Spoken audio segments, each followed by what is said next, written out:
Avez-vous déjà remarqué comment la plupart des gens vivent piégés dans les méandres de leur propre esprit, pris dans un cycle de pensées négatives, d'inquiétudes et de regrets qui semblent sans fin?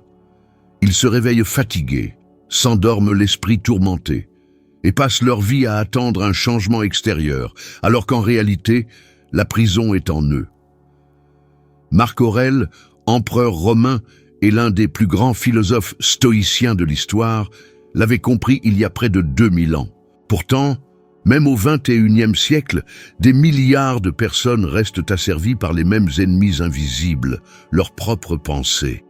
Des gens qui, en n'appliquant pas ce que vous êtes sur le point d'apprendre dans cette vidéo, finissent par des effondrements mentaux, la dépression et une vie emplie d'anxiété, même avec de l'argent, de la célébrité ou de la reconnaissance. Mais ceux qui resteront jusqu'à la fin de cette vidéo non seulement comprendront ce que Marc Aurèle voulait dire par « l'âme prend la couleur de ses pensées », mais apprendront également à maîtriser l'esprit et à transformer les pensées négatives en une force inébranlable. C'est peut-être la leçon qu'il vous fallait pour tout changer. Marc Aurèle croyait que ce qui définit véritablement la qualité de vie d'une personne, ce n'est pas ce qui lui arrive, mais comment elle interprète ce qui lui arrive. Quand il disait « la vie d'un homme est ce que ses pensées en font », il ne philosophait pas de manière détachée. Il décrivait quelque chose de pratique, quelque chose qu'il vivait lui-même quotidiennement face aux guerres, aux maladies et aux trahisons au sein de l'Empire. Il comprenait que l'esprit humain est un champ de bataille silencieux, où chaque pensée est une flèche qui peut vous blesser ou vous protéger. Aujourd'hui, la plupart des gens vivent ce même conflit intérieur, sans même s'en rendre compte. La pensée négative est comme une chaîne invisible qui retient une personne au même endroit, même quand tout autour semble favorable. Combien de fois quelqu'un atteint-il un objectif pour ressentir peu après un vide? Combien de fois vous êtes-vous retrouvé à rejouer une ancienne conversation, imaginant ce que vous auriez pu dire, et sombrant dans la culpabilité pour quelque chose qui est déjà passé? C'est le pouvoir destructeur des pensées lorsqu'elles ne sont pas observées. Marc Aurèle comprenait que les pensées négatives n'apparaissent pas de nulle part. Elles proviennent de la façon dont nous interprétons le monde. Quand il écrivait « Tu as du pouvoir sur ton esprit, pas sur les événements extérieurs. Rends-toi compte de cela et tu trouveras la force », il offrait une clé. Car la souffrance, la plupart du temps, ne vient pas de la réalité elle-même, mais de notre résistance à celle-ci. Imaginez une personne qui perd son emploi. Pour beaucoup, c'est une tragédie, un signe d'échec. L'esprit commence à créer des histoires. « Je ne réussirai plus jamais, je ne suis pas assez bon, personne ne voudra de moi ». Ces récits prennent de la force jusqu'à devenir des vérités émotionnelles. Mais le stoïcien regarde ce même fait et y voit une occasion de se réinventer. Il comprend que le contrôle réside dans les actions qu'il peut entreprendre maintenant, et non dans ce qu'il a perdu. La science moderne confirme cette pensée antique. La recherche montre que la plupart des gens passent une grande partie de leur journée à ruminer des pensées négatives, et cela altère la structure du cerveau, renforçant les schémas de peur, d'anxiété et d'autocritique. C'est comme si l'esprit était un jardin et chaque pensée une graine. Ceux qui n'arrosent que les mauvaises graines récoltent inévitablement des épines. Et le plus tragique est que beaucoup de gens croient n'avoir aucun choix, alors qu'en réalité, ils en ont un. Marc Aurèle cultivait son esprit comme on prend soin d'un champ sacré. Il pratiquait ce que nous appellerions aujourd'hui la pleine conscience. Lorsqu'il remarquait une pensée destructrice, il l'observait et la laissait passer. C'est le secret. Observez sans réagir. Quand vous vous identifiez à la pensée, elle devient vous. Mais quand vous l'observez simplement, elle se dissout. Et c'est quelque chose que n'importe qui peut appliquer aujourd'hui. La prochaine fois qu'une pensée négative surgit comme « je ne réussirai jamais » ou « les gens ne m'aiment pas », essayez de ne pas la combattre. Remarquez-la simplement. Dites-vous, ce n'est qu'une pensée, pas une vérité. En agissant ainsi de manière répétée, le pouvoir qu'elle a sur vous commence à s'affaiblir. Pensez à combien de situations quotidiennes pourraient changer grâce à cette simple habitude.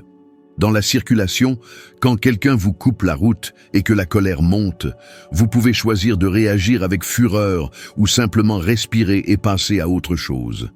Au travail, lorsqu'une critique vous atteint, vous pouvez l'interpréter comme une attaque personnelle ou comme une opportunité de grandir. Dans votre vie amoureuse, lorsque la peur de l'abandon apparaît, vous pouvez la laisser vous contrôler ou la reconnaître comme une partie naturelle de la vulnérabilité humaine. Le contrôle commence lorsque vous choisissez votre réponse au lieu de réagir automatiquement. De nombreux exemples de la vie moderne montrent ce qui arrive lorsque l'esprit est laissé sans discipline.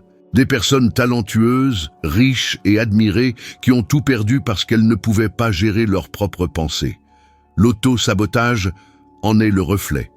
Combien de carrières, combien de relations et combien de rêves ont été détruits non pas par manque de capacité, mais par un excès de pensées destructrices?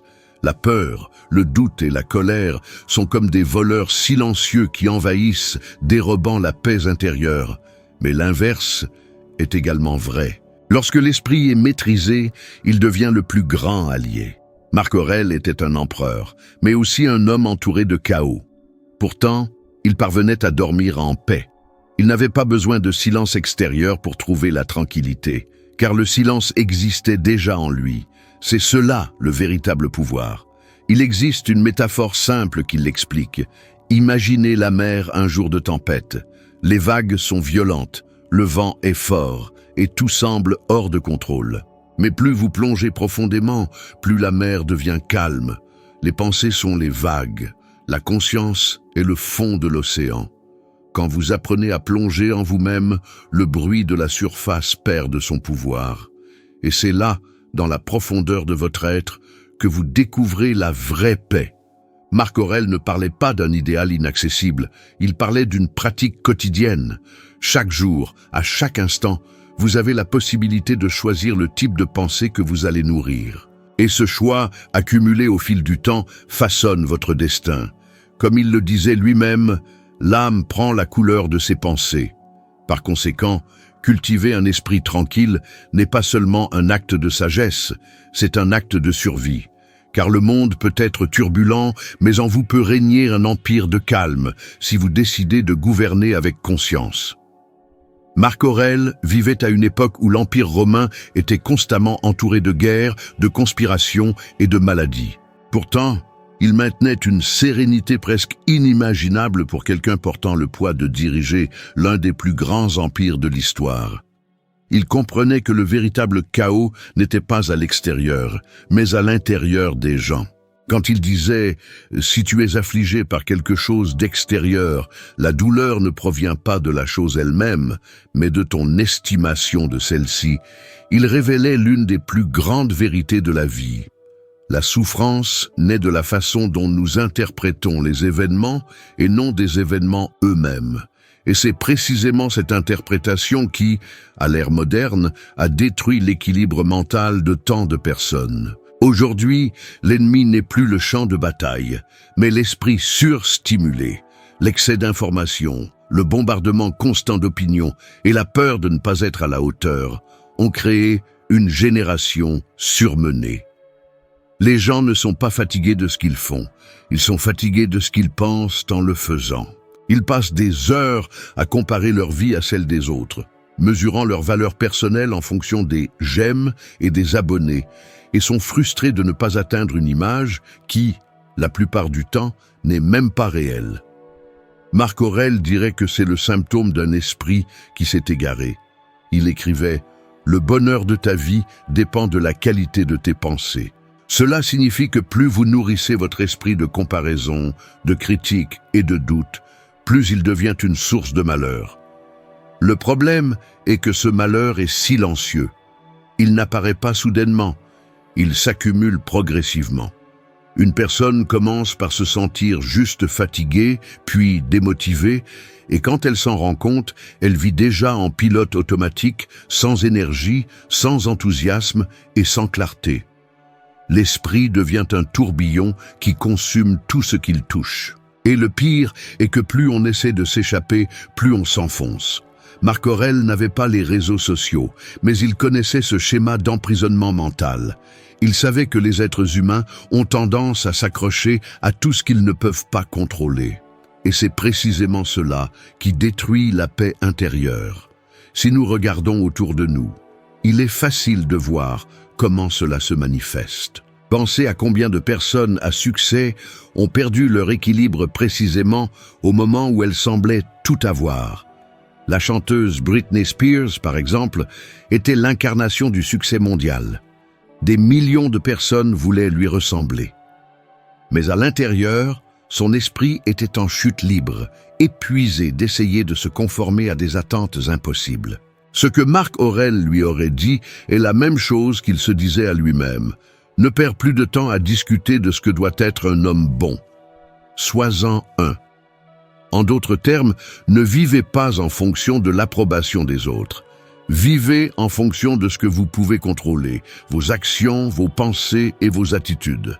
Le problème est que l'esprit moderne a été entraîné à chercher des distractions. Les gens ne supportent pas le silence, car c'est là qu'apparaissent les pensées les plus dérangeantes. Par conséquent, ils cherchent à remplir chaque seconde de stimuli. Musique, vidéo, notifications, conversations. Mais cette fuite constante est ce qui empêche la véritable maîtrise intérieure. L'esprit, quand il ne se repose jamais, devient un terrain fertile pour l'anxiété. Marc Aurèle considérait le silence comme quelque chose de sacré. Il l'écrivait à lui-même chaque jour comme un moyen de réfléchir, d'organiser ses idées et de maintenir son esprit en harmonie. Il comprenait que si vous ne gérez pas vos pensées, elles vous géreront. C'est là qu'intervient l'importance de reconnaître le virus mental qui s'est propagé dans la société moderne, l'habitude de s'identifier à tout ce que l'on pense. Quand vous croyez que vous êtes vos pensées, tout ce qui surgit dans votre esprit acquiert un immense pouvoir sur vous. La tristesse devient un fardeau insupportable, la colère se mue en destruction et la peur paralyse complètement. Le secret est de comprendre que les pensées sont comme des nuages qui passent dans le ciel. Elles vont et viennent, et il n'est pas nécessaire de les suivre. Marc Aurèle disait que nous ne devrions pas nous laisser emporter par les émotions passagères car elles déforment la réalité. L'équilibre s'installe quand on apprend à observer sans réagir. Imaginez quelqu'un recevant une critique injuste au travail. La première réaction de l'esprit est de se défendre, de se mettre en colère, de créer des scénarios de vengeance. Mais lorsque la personne saisit l'enseignement stoïcien, elle fait une pause et réfléchit. Est-ce sous mon contrôle? Puis-je changer l'opinion de cette personne à cet instant précis? Puis-je choisir de réagir différemment? Cette réflexion change tout, car elle dépouille l'émotion de son pouvoir et redonne le contrôle à la raison. C'est la différence entre quelqu'un qui vit en esclave de ses propres pensées et quelqu'un qui a appris à les maîtriser. Beaucoup de gens croient qu'il faut éliminer les pensées négatives pour trouver la paix, mais Marc Aurèle enseignait le contraire. Il croyait que l'esprit devait être entraîné à coexister avec elle sans être dominé. De même que le guerrier ne craint pas la bataille. La personne sage ne craint pas l'inconfort mental. Chaque fois que vous observez une pensée sans vous y identifier, vous renforcez votre esprit. C'est comme soulever des poids à la salle de sport. Chaque pensée négative est une occasion d'entraînement. Et cet entraînement est plus important que jamais. Le monde moderne nous pousse vers l'excès, la consommation et le bruit. Mais le stoïcien prend le chemin inverse. Il recherche la simplicité, la concentration et le silence intérieur. Il comprend que l'esprit humain est comme un verre d'eau. Si vous le secouez, l'eau devient trouble, mais si vous le laissez reposer, tout se dépose et la clarté apparaît. C'est l'état que Marc Aurèle recherchait et enseignait. Par conséquent, si le contenu a résonné en vous jusqu'à présent, il est crucial de soutenir ce type de réflexion. Lorsque vous vous abonnez et cliquez sur « J'aime », vous aidez à diffuser des idées qui libèrent les gens du fardeau de leur propre esprit. Chaque nouvelle personne qui accède à cette connaissance signifie une personne de moins à se perdre dans le chaos de la pensée incontrôlée. Et ce simple geste maintient en vie la philosophie qui a transformé des empereurs, des guerriers et des sages à travers les siècles.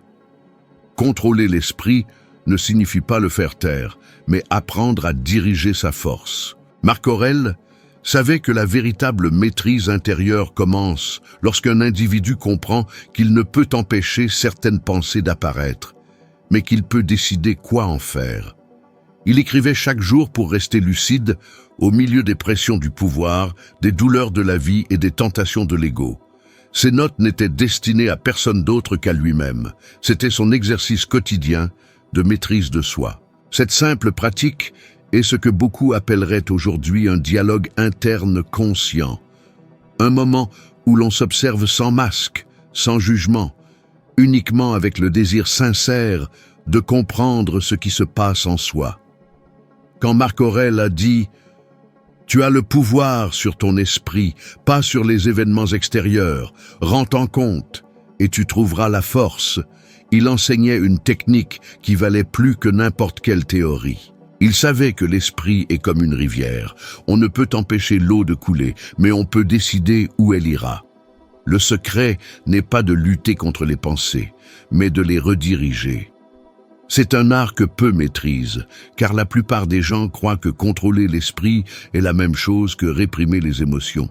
Mais réprimer, c'est refouler au plus profond ce qui a besoin d'être compris. Le vrai contrôle, c'est affronter ce que l'on ressent et le transformer en apprentissage. Imaginez ceci, quelqu'un dit quelque chose qui vous blesse profondément. La première réaction naturelle est de répondre avec colère, de se défendre ou de se retirer. Mais le stoïcien fait le contraire. Il observe la colère qui monte et pense « c'est une émotion, pas un ordre ». Il ne combat pas le sentiment, mais ne le laisse pas non plus le commander. Il comprend que ressentir est inévitable, mais agir avec sagesse est un choix. Cette pratique exige de la discipline, et la discipline est un mot que Marc Aurèle connaissait bien. Il vivait selon une routine militaire, mais sa plus grande bataille était toujours interne.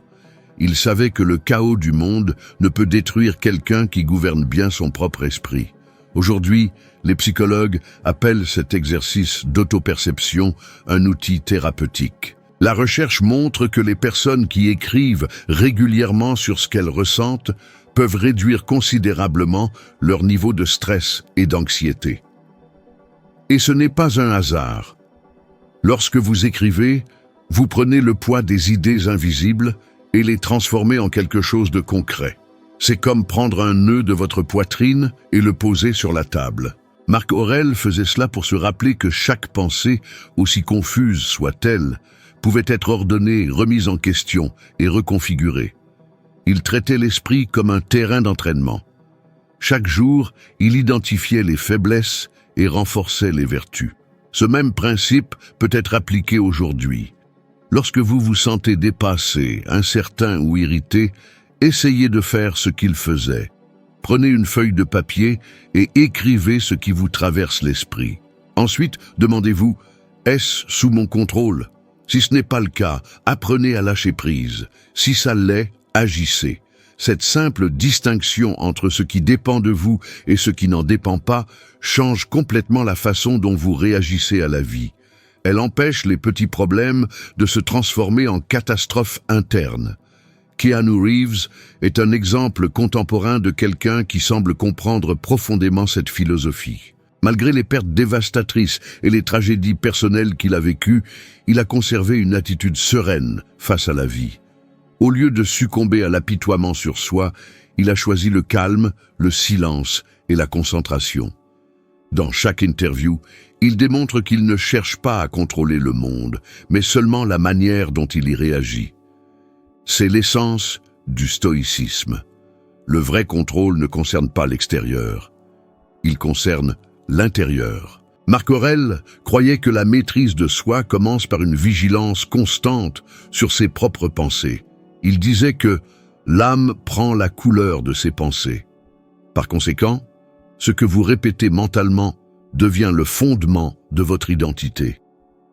Si vous vous habituez à penser que la vie est difficile, elle le deviendra. Si vous croyez que le monde est injuste, vous commencerez à voir l'injustice partout. Mais lorsque vous décidez de cultiver des pensées de gratitude, de courage et de calme, vous commencez à façonner un esprit qui n'est pas facilement ébranlé. C'est une transformation qui ne se produit pas du jour au lendemain. C'est un processus d'observation quotidienne, où chaque moment d'irritation, de peur ou d'impatience devient un exercice d'entraînement. Quand quelqu'un vous offense, quand quelque chose tourne mal, quand la vie vous met à l'épreuve, ce sont les moments où le stoïcien met en pratique tout ce qu'il a appris. Il ne cherche pas la perfection, il cherche le progrès. Il comprend que chaque pensée négative est une opportunité de renforcer la maîtrise de soi. Marc Aurèle nous rappelait aussi que la sagesse ne réside pas dans le fait de réagir avec froideur, mais d'agir avec conscience. Il ne voulait pas créer des hommes insensibles, mais des hommes qui maîtrisaient leurs propres émotions afin de ne pas être dominés par elles. Cette différence est subtile, mais essentielle.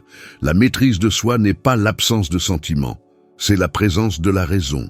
C'est la capacité de regarder ce qui se passe et de dire « cela ne me fera pas perdre l'équilibre ».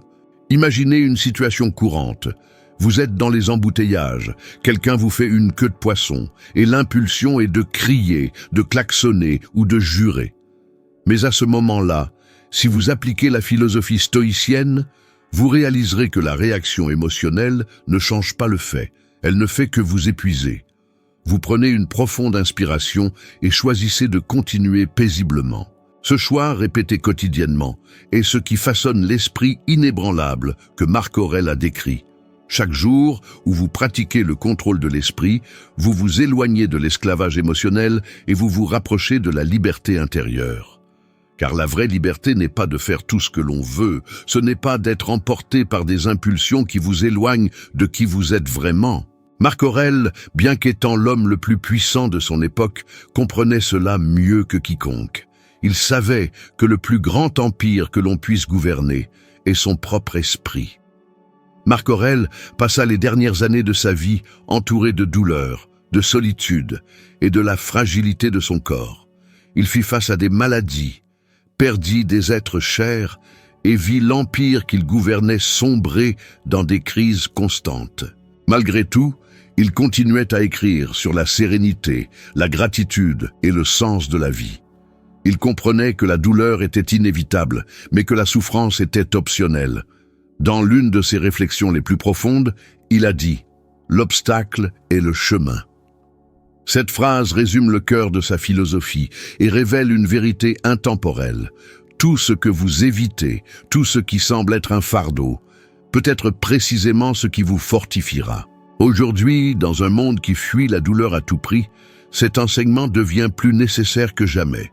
Les gens cherchent des distractions pour éviter de faire face au vide, ils recherchent un confort immédiat et croient que le bonheur réside dans l'élimination des défis. Mais Marc Aurèle voyait le contraire. Il croyait que la douleur était l'instrument qui forgeait le caractère, que l'inconfort était l'académie de l'âme. Chaque difficulté était une chance d'évoluer. Et quand nous regardons la vie moderne, nous voyons à quel point cette perspective est urgente. Les gens se plaignent du travail, des routines et des responsabilités, mais ils oublient que c'est précisément dans ces défis quotidiens que la croissance se produit. La plupart rêvent d'une vie sans difficulté, mais une vie sans défi est aussi une vie sans progrès. C'est à travers nos faux pas que nous apprenons à marcher plus sûrement. C'est dans nos pertes que nous découvrons la vraie valeur de ce qui compte vraiment. Marc Aurèle comprenait que la souffrance est comme le feu.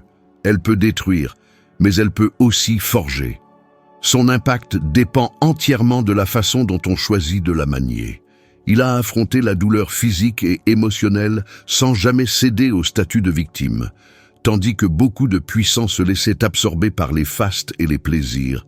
Lui s'est voué à l'écriture sur l'humilité. Alors que l'Empire s'effritait sous le poids des guerres et des épidémies, il méditait sur la nécessité impérieuse de maintenir un esprit serein et un cœur équitable. Cela démontre que la véritable grandeur ne réside pas dans le fait d'esquiver la souffrance, mais de l'affronter avec un courage indomptable et une sagesse profonde. Il était convaincu que rien de ce qui survient n'est fondamentalement bon ou mauvais. C'est notre interprétation qui confère un sens aux événements. En saisissant cette vérité fondamentale, la douleur cesse d'être un adversaire et se mue plutôt en un puissant enseignant. La neuroscience moderne confirme aujourd'hui ce qu'il avait intuitivement perçu il y a de cela des siècles. Des études démontrent sans équivoque que le cerveau humain s'adapte aux expériences difficiles, se renforçant lorsque nous affrontons l'adversité avec à la fois conscience et un objectif clair. Ce qui paraissait insupportable devient progressivement tolérable avec le temps et finit par sembler tout à fait naturel. C'est ainsi que la résilience se cultive. C'est de cette manière que se forge un esprit inébranlable. Marc Aurèle a appliqué ce principe de manière active. Il transformait systématiquement la moindre difficulté en un exercice mental. Quand quelque chose l'agaçait, il se servait de ce moment précis pour tester sa patience. Quand quelqu'un le trahissait, il prenait cet épisode comme une occasion de pratiquer le pardon. Quand la vie lui infligeait de la douleur, il s'exerçait avec diligence à l'acceptation. Dans l'une de ses maximes les plus célèbres, il écrivit « Tout ce qui arrive est soit supportable, soit insupportable. Si c'est supportable, endure-le. Si ça ne l'est pas, cesse de te plaindre, car il est impossible de supporter ce qui ne peut l'être. » Cette façon de penser le maintenait inébranlable au milieu du chaos. Il croyait fermement que chaque événement faisait partie intégrante d'un ordre plus vaste, même lorsque nous ne parvenons pas à le saisir. Par conséquent, il ne désespérait jamais face à la souffrance. Il considérait la douleur comme des pièces essentielles du vaste puzzle de l'existence. Dans le monde d'aujourd'hui, il est aisé de percevoir à quel point cette perspective pourrait profondément transformer des vies. Combien d'individus abandonnent leur quête au tout premier obstacle? Combien cèdent au chagrin parce que les circonstances ne se sont pas déroulées exactement comme ils l'avaient prévu? Combien perdent confiance en eux à cause d'une seule déception? Le problème ne réside pas dans l'obstacle en soi, mais plutôt dans la relation que nous entretenons avec lui. Lorsque nous percevons la souffrance comme une forme de punition, nous nous affaiblissons. Lorsque nous la reconnaissons comme une opportunité d'apprentissage, nous en sortons plus forts. Prenons l'exemple de quelqu'un ayant subi une trahison dans une relation. La douleur est indéniablement réelle, la déception profondément ressentie. Mais ce qui s'ensuit dépend entièrement de la façon dont cette personne choisit de réagir. Ils pourraient se replier sur eux-mêmes, nourrir du ressentiment et s'aigrir, ou bien utiliser cette expérience pour mieux comprendre ce qu'ils recherchent réellement, ce qu'ils méritent véritablement, et quels changements personnels ils doivent opérer. Le même principe s'applique à quelqu'un qui a échoué dans une entreprise, a perdu son emploi ou a subi une perte familiale. La douleur lancera invariablement une invitation à la transformation, mais malheureusement, peu l'acceptent. Marc Aurèle, lui, l'a accepté. Il avait compris que chaque coup porté par la vie était une occasion inestimable de pratiquer la vertu, de devenir plus sage et plus juste. Il existe des personnalités contemporaines qui incarnent puissamment ce principe même. Dwayne Johnson, l'acteur célèbre sous le nom de The Rock, a traversé de nombreux refus, des faillites et des pertes personnelles importantes avant d'atteindre finalement un succès retentissant. Il a lui-même déclaré publiquement que ses moments les plus difficiles lui avaient enseigné bien plus que n'importe quel triomphe. Il a appris à utiliser la douleur comme un puissant carburant. C'est précisément ce que prônait Marc Aurèle. La douleur a la capacité de vous anéantir, mais elle peut aussi être la force redoutable qui vous propulse au niveau supérieur. Le véritable défi réside dans le changement de perspective. Au lieu de demander « Pourquoi cela m'arrive-t-il ?», interrogez-vous « Dans quel but cela m'arrive-t-il ?» Ce simple changement de point de vue est ce qui distingue ceux qui restent piégés dans le rôle de victime de ceux qui s'éveillent à la maîtrise de soi. Quand quelque chose vous blesse, ne demandez pas « Pourquoi moi ?» Demandez plutôt « Que tente de m'enseigner cette situation ?» C'est cela, en effet, la voie du stoïcisme. C'est le chemin d'une sagesse profonde, et il existe quelque chose d'encore plus profond dans cet enseignement. Marc Aurèle pensait que l'adversité non seulement renforce l'esprit, mais purifie également le cœur. Il comprenait que la douleur sert à révéler ce qui compte vraiment. Au milieu de ces innombrables batailles, il a appris que ce qui donne un sens à la vie n'est pas le plaisir éphémère, mais la vertu durable. Et la vertu, pour lui, incarnait une vie marquée par un courage inébranlable, une justice implacable, une modération judicieuse et une sagesse profonde. Ces 4 qualités fonctionnaient comme les piliers fondamentaux qui soutenaient son existence même. Lorsque tout autour de lui semblait s'effondrer, ce sont ces principes inébranlables qui le maintenaient debout. La science moderne renforce encore cette compréhension. Des études en psychologie positive démontrent, sans équivoque, que les individus qui cultivent un sens profond du but et des valeurs solides sont bien mieux armés pour gérer les situations de stress et de perte. Cela se produit parce que le but donne un sens à la douleur. Lorsque vous comprenez la raison sous-jacente de votre combat, le poids oppressant de la souffrance diminue considérablement. C'est précisément ce que Marc Aurèle a pratiqué. Il transformait méticuleusement la moindre difficulté en un élément d'un but plus grand, celui d'évoluer pour devenir un être humain meilleur. La vie apportera inévitablement son lot de douleurs. C'est une vérité immuable que nul être humain ne peut contourner. Cependant, la souffrance prolongée découle invariablement de la résistance à la réalité. Plus vous luttez contre ce qui est, plus vous épuisez vos forces. Plus vous acceptez et agissez avec sagesse, plus vous devenez résilient. Marc Aurèle en était profondément conscient. Il ne cherchait pas une vie exempte de problèmes. Au lieu de cela, il recherchait un esprit capable de rester profondément serein, même au cœur de la plus féroce tempête. Et c'est précisément à ce moment charnière que se révèle la véritable maîtrise mentale.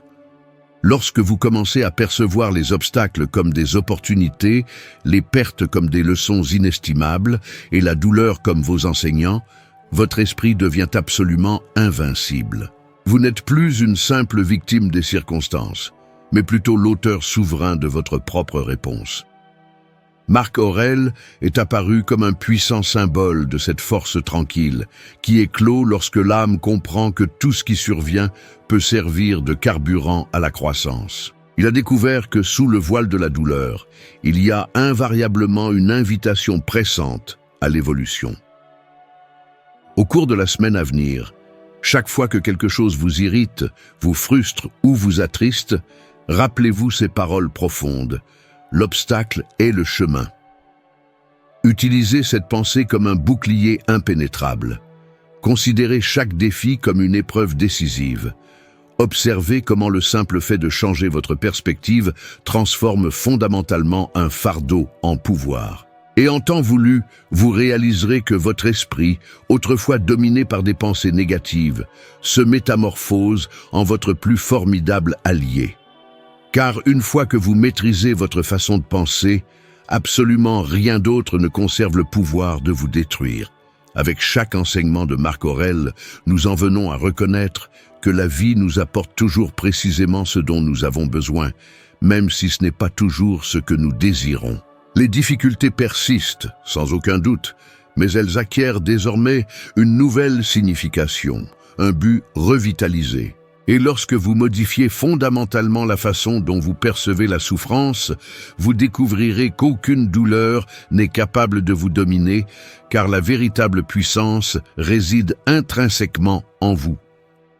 Si ce contenu vous a aidé à percevoir la vie sous un angle nouveau, n'hésitez pas à le partager avec une personne spéciale ou avec quiconque, selon vous, a réellement besoin d'entendre ce message essentiel. Merci infiniment de m'avoir accompagné dans ce parcours et j'ai hâte de vous retrouver dans la prochaine vidéo.